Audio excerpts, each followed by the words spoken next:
what is going on in Ukraine and Russia, and how European Union can manage the war.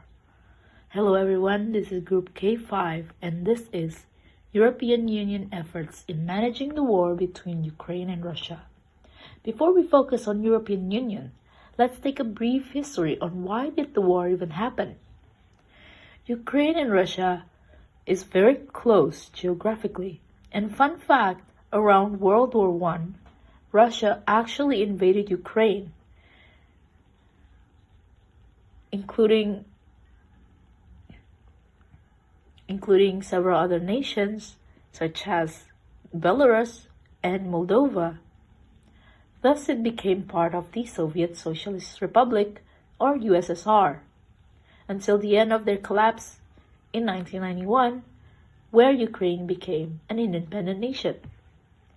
Even though Ukraine is independent and recognized internationally, but Ukraine is still dependent with Russia economically, and it goes mutually.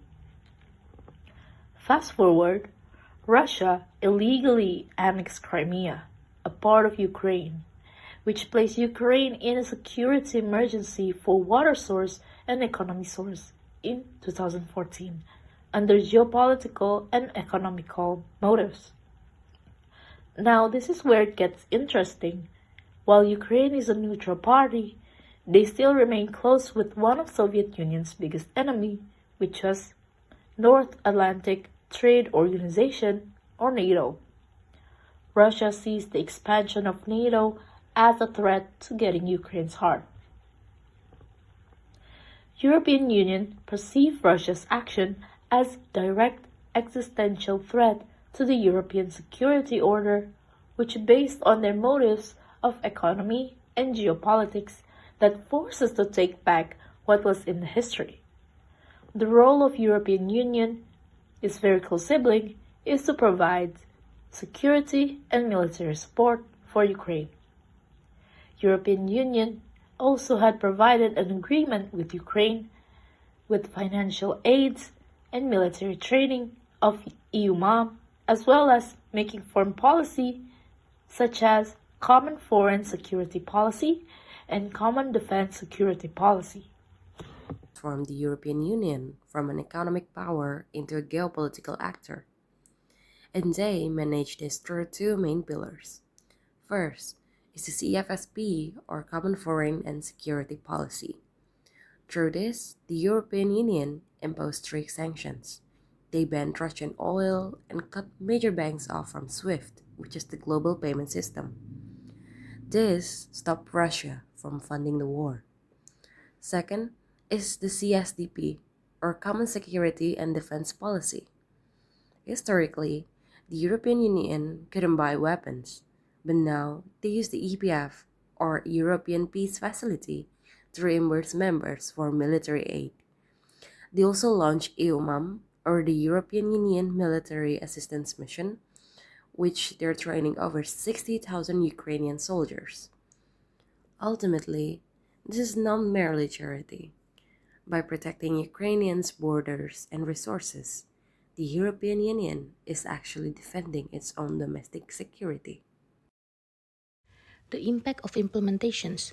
The war has forced a fundamental rearrangement of strategic goals, alliance, and tools across all sides. It exposes weakness in diplomacy, military capacity, and domestic consensus. For the EU, this is a fundamental threat to its security order. Russia now leans heavily on military force and coercive diplomacy to assert its interests, but heavy losses, thousands of tanks, armored vehicles, and soldiers have mounted. Western sanctions devastate the economy. Their high-tax imports are cut off, revealing long-term growth vulnerabilities. Energy revenues suffer from the EU's oil embargo and price cap, limiting investment in new fields and threatening future productions that resulted as Russia as a global pariah, isolated on international organizations, convicted at the UN, and stripped of influence in Europe and post-Soviet states. Contrast this with Ukraine, the war shifts them from passive to active deterrence. It dramatically strengthens national identity and anti-Russian sentiment. Data shows over 90% of Ukrainians now views Russia negatively. This resilience fuels their fight but also reorients their global posture. Yet, Ukraine faces step hurdles. Their economy remains fragile, rampant inflation, massive deficits, and reliance on foreign grants and loans. Without sustained international support, recovery and reconstructions are impossible. It's a high stakes balancing act. In conclusions, the EU's response to Russia and Ukraine, a bold pivot from soft power trader to security heavyweight. Think sanctions armed to Kyiv and integration's promises, but its hamstrings by 27 states vetoes, budget rules, and jungling Ukraine aid with Europe's stability. It resulted a tougher Europe, yet united hangs by a thread. Ukraine is now the EU's 28th members. Simply put it strengthened Europe's defense by blocking Russian threats at the border. It sparks on economic boom with EU market access and 20 until 30% growth. It locks in a stable democracy through proven reforms, and it turns war aid into permanent investment.